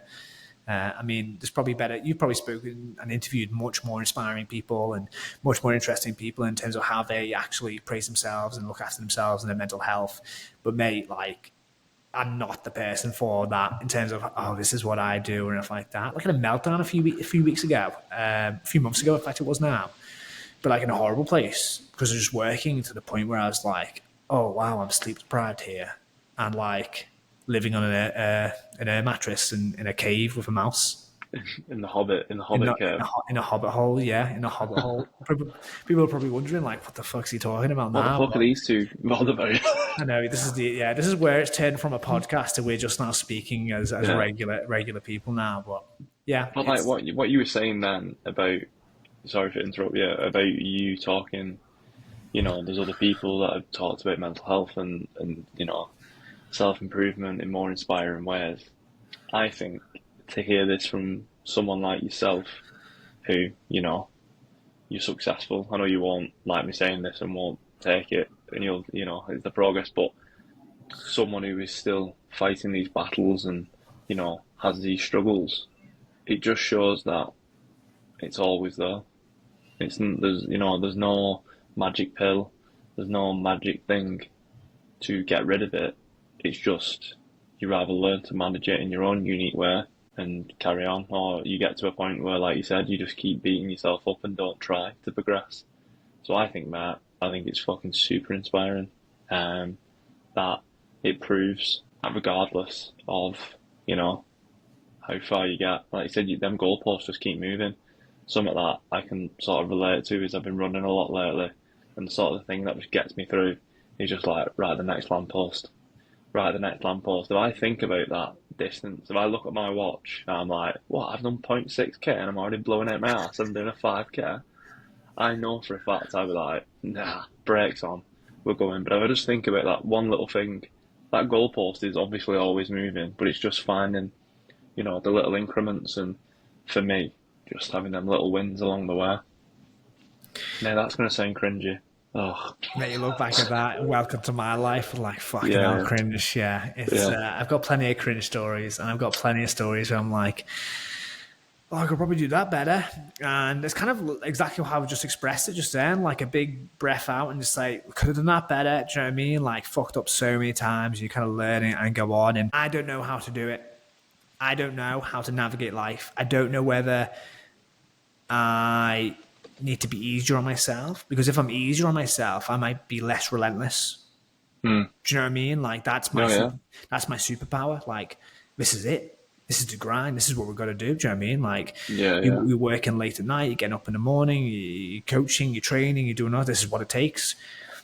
And sometimes I had a really good conversation with one of the physios who works here. He's a little bit more of a spiritual person than I am. Although I do like the spiritual side of things, but I can't go full spiritual. Do you know what I mean? Like I can't do fully. But they were explaining or expressing that they think a productive life and a happy life probably somewhere falls in between that kind of hardship and flow, where you're in a flow state where everything feels super easy, but you have that deep underlying hard work nature where you're going to get something done.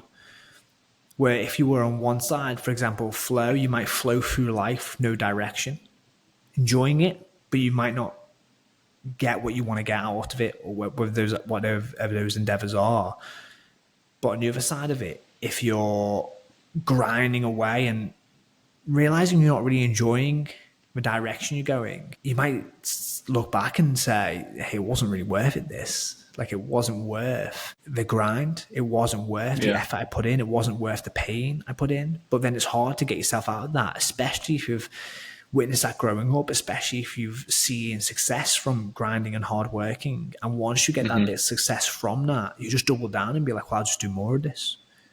But if you try and if you try and let go of the rope and be like, I'm going to go full flow here, I might lose the progression I've been working towards. And it's kind of navigating that battle there. So this is a bit of a, I don't know how you'll respond to this, but so sort of just thinking then, you was talking about your relationship and sort of the progress and that, and how, you sort of see it as not maybe negative, but you don't necessarily see it as positive, the relationship that you have. Would you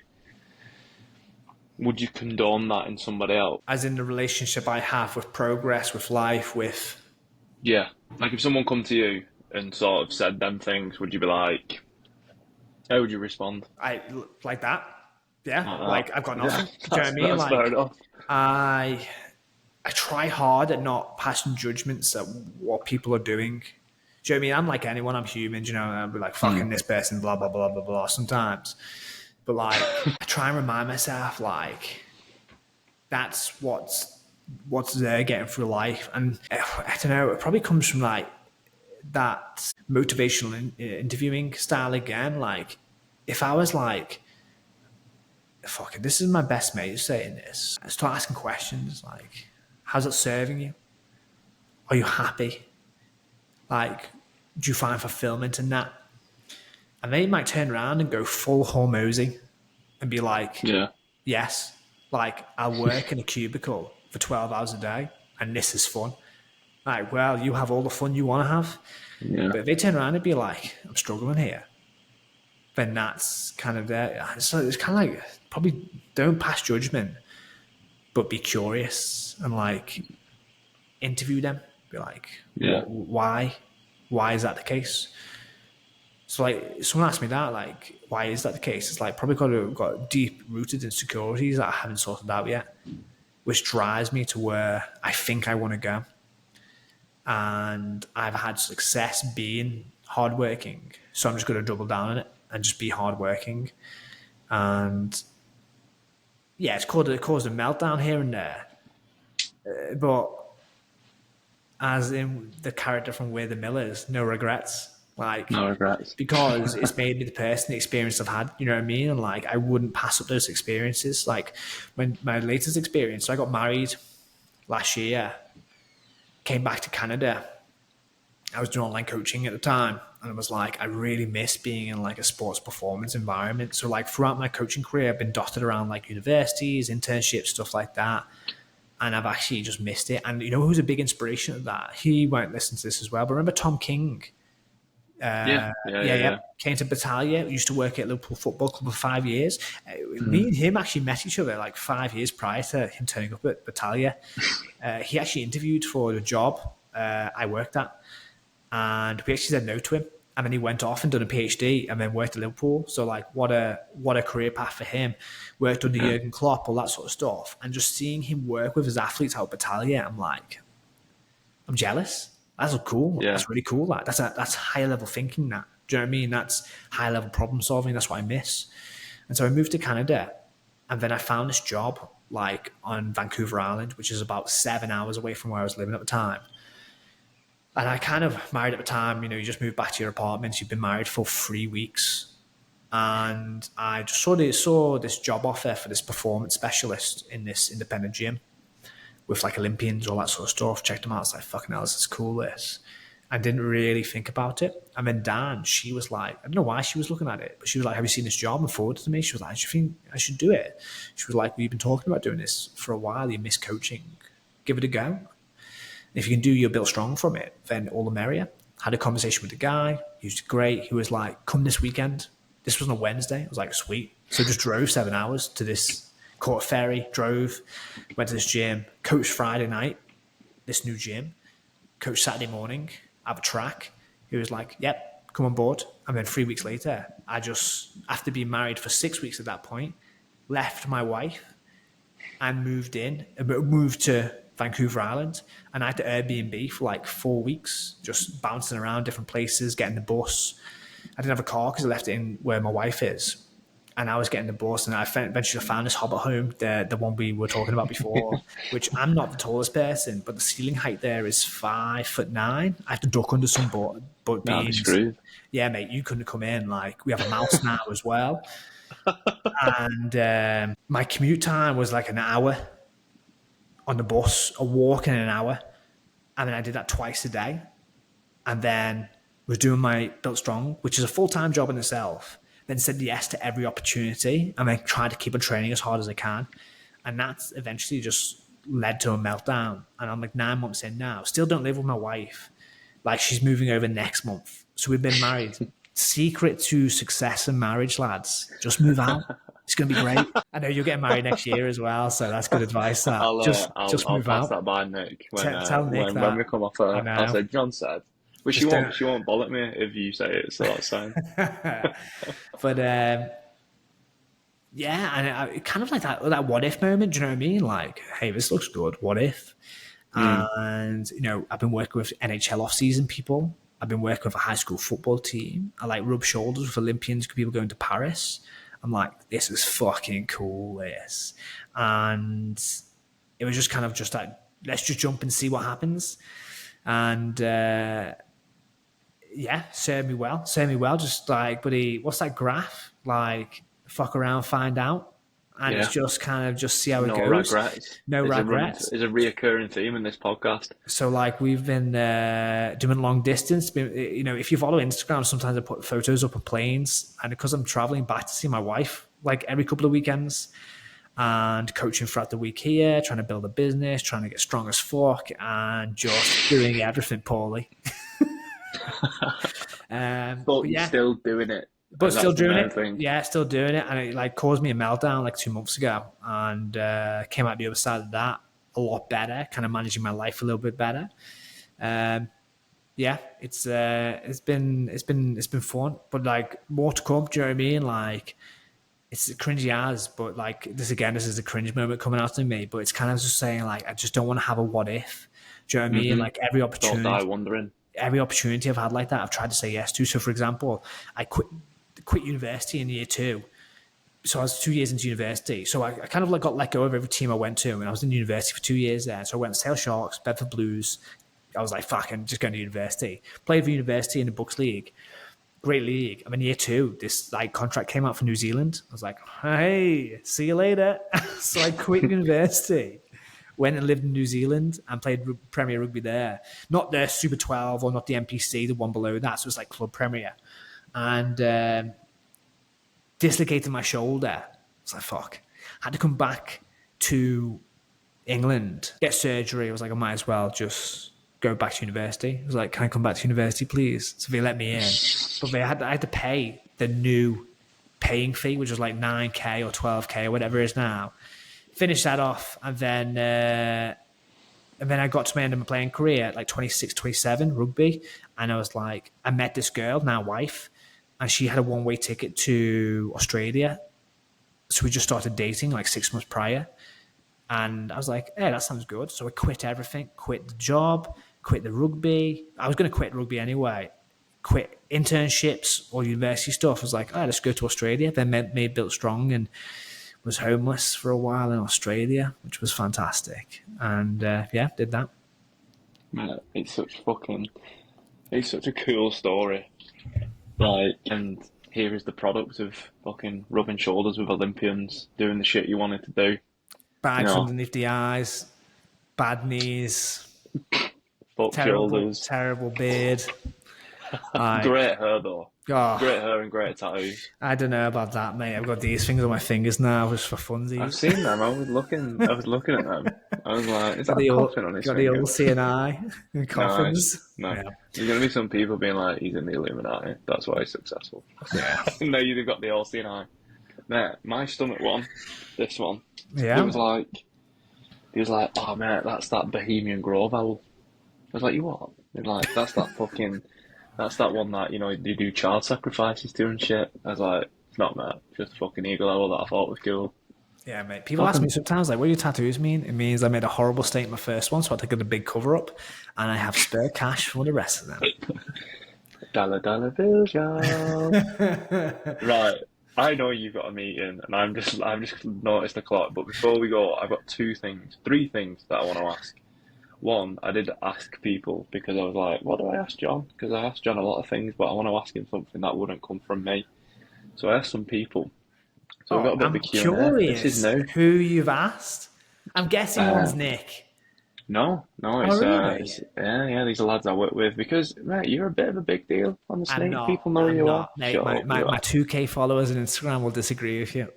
Well, they are some of them 2K followers. So the first one was, what is there any sort of difference in attitude towards running a business in Canada, like your own business, than there was in the UK? In terms of the day-to-day logistics, yes and no. I'll explain.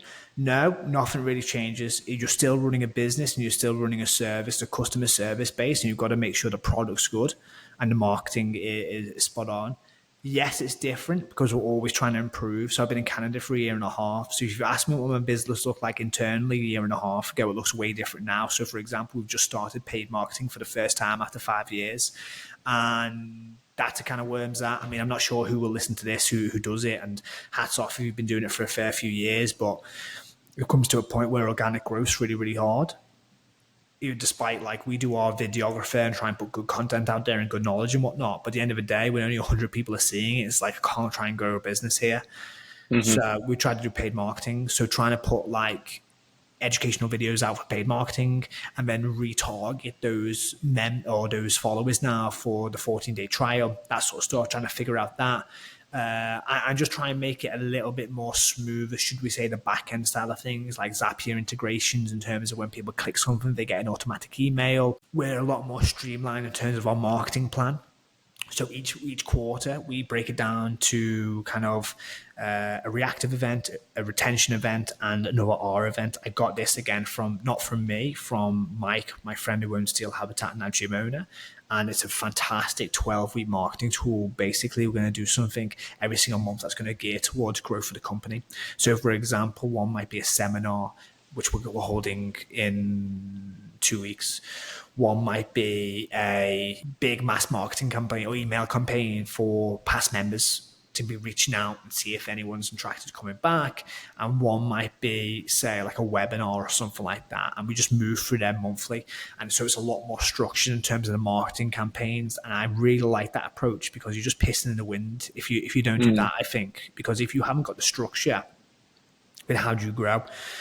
So I've been tracking numbers for the business for the last like 4 years. I got into that pretty early because Mike was like, you just got to do it. You just got to face up. And like, if you've got 2 members, write down you have 2 members. Do you know what I mean? Like just face the facts here.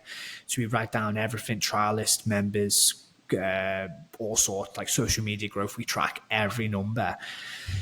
And then alongside that, we have a marketing plan. So every 12 weeks, I know exactly what we're going to do. So when me and Tommy have a meeting every single week, we're like, here's the plan this week. Here's the call to actions we're going to do this week. Here's the plug we're trying to do, whether that's the quiz, the seminar in this case, or the 14-day trial. This is what we're going to go for.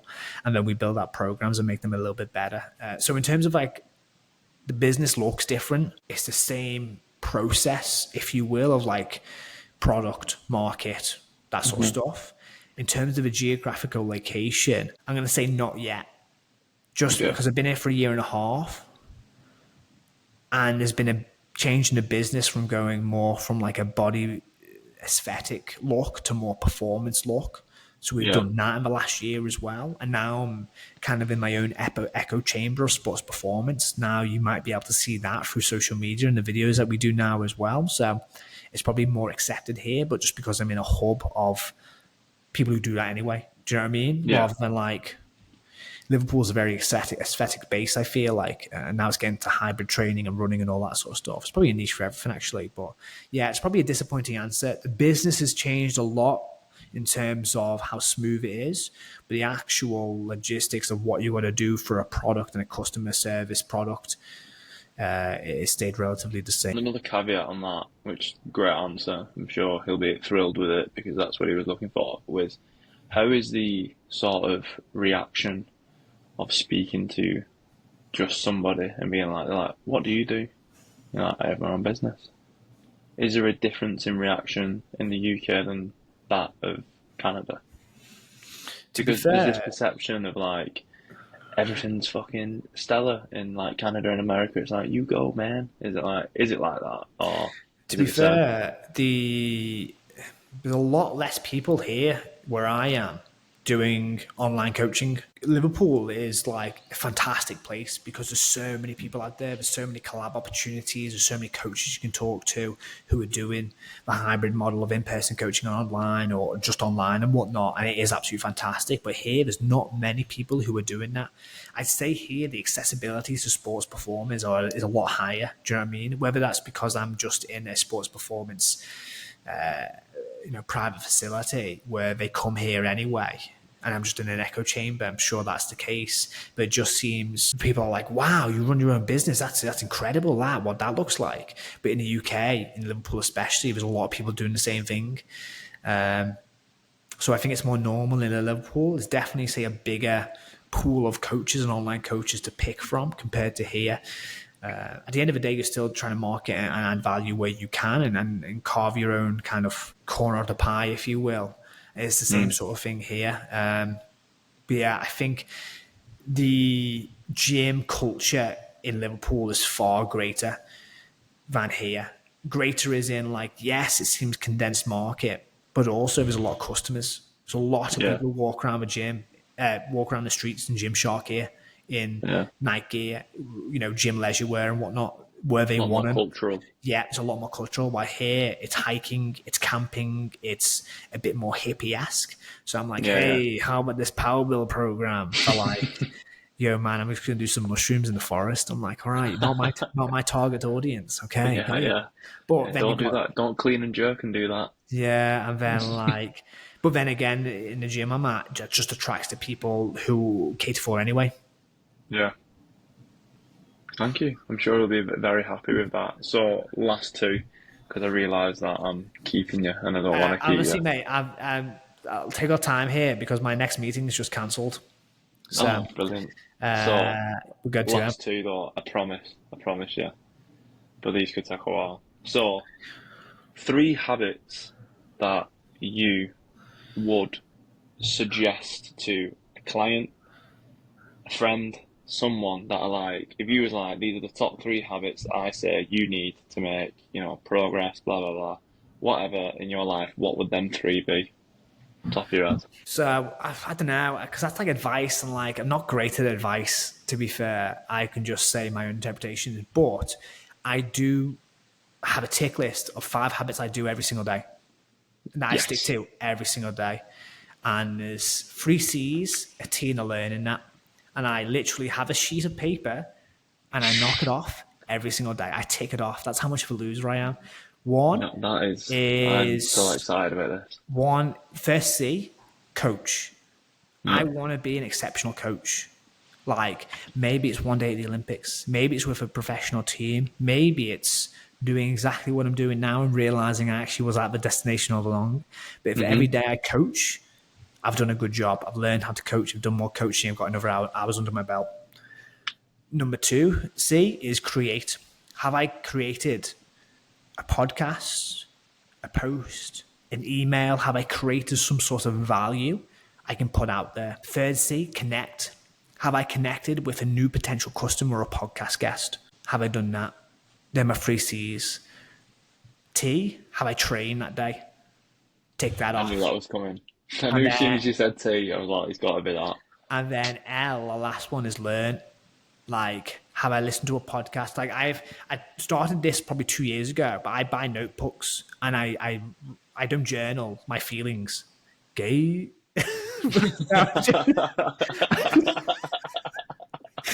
I'm joking. You do whatever you want to do. You would. I hope people realize, because sometimes I think I come across quite serious in my content, but literally I'm an idiot. Like I hope people realize that. Like no harm. You be gay. That's totally cool. Anyway, long story short. So I write it down like a page of notes of like, it literally could be like carbohydrate metabolism. Write that down. I will learn about a coaching model. I write that down. And so, you know, these one-on-one podcasts I have, I just literally pick a page and just read it. That's such a good idea. And do that. So I'm now my second like hardback book of like notes I've taken through the years. And I started 2 years ago, pretty much when I started my masters, because I didn't want to put it on my computer because I'll never read it because I hate reading from a laptop. Yeah. And I revised by just writing it down. So I just write that down. So yeah, coach, connect, create, train, learn, do them 7 days a week. Maybe not on a Sunday. Day of rest. God's day of rest. Right, last one. Which I'm interested. I've been excited to ask you this one. If there's a routine that you've done or a habit that you had in the past, which one would it be if you brought it back into your everyday life and why? I think I said that really shit. No, that makes sense. I completely understand what you meant then. I think I was a pretty dismal human being, like at the start. So like, I'd bring nothing back. I mean, the stuff I want to implement now, and I really would like to implement. So the top thing you want to implement? Sauna. I wish I had an everyday sauna. One, yes, because of possible heat shock proteins and like the ability to build muscle in the long run, possibly. Suffering. But yeah, I just really like the sauna. I really like it. I want to say cold dip, but I don't want to jump on the wagon because so many people do it. And join me on the wagon. Yeah, to be fair, I love a cold dip, but I live right by the ocean. To be fair, so like I do dip in that every weekend when I get a chance. I remember you putting something on Instagram when it was like, what, -8 and you got in a lake? Yeah, mate, I fucking love it. I love pain, don't I, though? So, like yeah, I'll do it. It was New Year's Day in Canada, -30. Yeah. That was me underselling it. No, I lied there. That was a lie. It got to -30, but on the day of a dip, it was like -8. Yeah, you are completely right there. Before I, make myself look like a big shot. Hof. Yes, not Wim Hof. Yeah, sauna is probably the biggest one. If I could bring a sauna, and to be fair, I wish I read more. I've got Audible, and I smash a book out, and then I listen to like a bunch of podcasts, and then I'm like, oh, I kind of want to read. I kind of want to do so much. It's finding it hard to fit it in. There's not enough time, is there? No, like I want to read every book I can get. So I'm actually working my way through the Chris Williamson. You know, he's got a book list. No. He's got a free download book list, 100 books you should read before you die, and it's actually gold. Link me that. I'll read that. It's very, very good, and I've been working my way through that slowly. But because I listen to a lot of podcasts as well, and like webinars, it's hard to fit it in. But it goes into like kind of that learn day. So if I do something, I've taken it off, I'm good to go. But the thing about that is that what helps me is that it could be as small as anything. Do you know what I mean? Have I read a quick article? Have I listened to a podcast for 30 minutes, something like that? And that counts. Yes, I've done that. Have I done a bit of training? I've got some bum knees now. But have I done, like, after this, I'm going to do a CrossFit style workout because I got fucking tendonitis in my Achilles and my knees. I'm just gonna sit on a bike and do push-ups and dips until like I'm fucking blue in the face. Yeah. Anyway, that counts as it's going to be as small as big as anything. It just takes kind of ticking those lists off. Love it. But I'm very Right, process driven. So like, if you haven't got that already, I'm going to say, I think you don't need to clarify that. I think we've got that to a T. have you got this thing called process driven? Have you heard of that before? I like to write things down. Mate, this has been class, sis. You were about to wrap that up. Mate, this has been class. Thank you very much. Because, like, I've never been a guest. I've been a guest on 2 podcasts before. A friend called Steve Cuthbert. He's got the Strength Chat podcast, and we just talk about training, which has been absolutely fantastic. But I've never really talked about my own endeavors, one, because I think I'm a boring fuck. But I don't know. It's kind of like look at me. It feels a bit narcissistic, doesn't it? Yeah, it feels narcissistic. Like, hopefully this came across well, mate, because honestly, this is the only podcast I've done where I've spoke about my own thoughts and feelings, and you make it super relaxing as well. Like, mate, you're a good podcast host. So this was enjoyable. This was great. And just like a regular conversation that we have, this was literally what we talk about. Do you know what I mean? Yeah. Like, this is just what we talk about. We talk about habits. Our usual 2-hour catch-up, which it literally is regular. Like, that's what I mean. Like, I did message you earlier on. I was like, hey, mate, do you want to move this tomorrow because I have a meeting? Because I know we can just not look at the clock, and before you know it, it's 2 hours down the line. And mate, this has been the longest podcast I've ever been involved in whatsoever. Mate, it was so good, and I'm only cautious of going full Rogan on people. Mate, in a 5-hour podcast. We could literally go for another hour if we wanted to. Like, easy. We're gonna do it one day. Easy. We'll just book it out. I mean, if you're back when you like ever come over, yes, that's what we'll do. We should do it in Reveal. What's Dave's new? Mate, when you posted the picture of that, I was like, because I spoke to Amy last week. She was on my podcast, and fucking hell, Amy's class. And she said she went there as well, and just like the scene's incredible. It's got the hot coal and meditation. I mean, the podcast room is unbelievable. Yes, we'll definitely do this again because the list in which I wrote, I have not asked one question. Have you not? Well, that's a lie.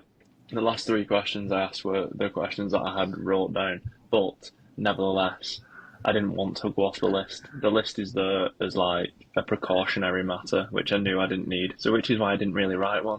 But mate, I thoroughly enjoyed that. That did not feel like an hour and 57 minutes. I know, mate. Thanks, Mom, for listening to this. Yeah, thanks, Mom. Thanks, Dad. Literally Nick, 2. Thanks for dropping in and out. Yeah. Hey, mate, Dan won't even listen. Dan won't listen to anything I say. Like, she's like, you're fucking cringe, you, mate. Literally, she tells me. You've done such. You've scarred her from the wedding speech. I had no regrets. That was a class wedding speech. No regrets. I think that's going to be the title of this podcast. That'll be a good title, yeah. Number 11 with John Cunningham. No regrets. Class, mate. I'm interested to hear who. We'll wrap this up and we'll talk off air for another hour. Yeah. It'll be like 3 a.m. But yeah, man. Before you go, link people where they can find you. Bill Strong Online Coaching. And when's this going to come out, mate? Is this next week? Next week. Oh, sweet. If any of you guys want to come to a seminar, we're doing a plyometrics for performance seminar, and Tommy is the best coach in Liverpool. That's gonna. He's incredible. Let's ruffle feathers. He's absolutely fantastic. So that's going to be held at the lab. Fantastic gym. Joe owns that. Incredible space, and that's going to be on the top of my head. Sunday the 27th, 8th. Look on the Instagram. It's a free seminar we're putting on. Tommy's an incredible coach. You'll learn that. I mean, I'm going to do one if you're here in Canada on the Thursday for Nutrition for Sports Performance.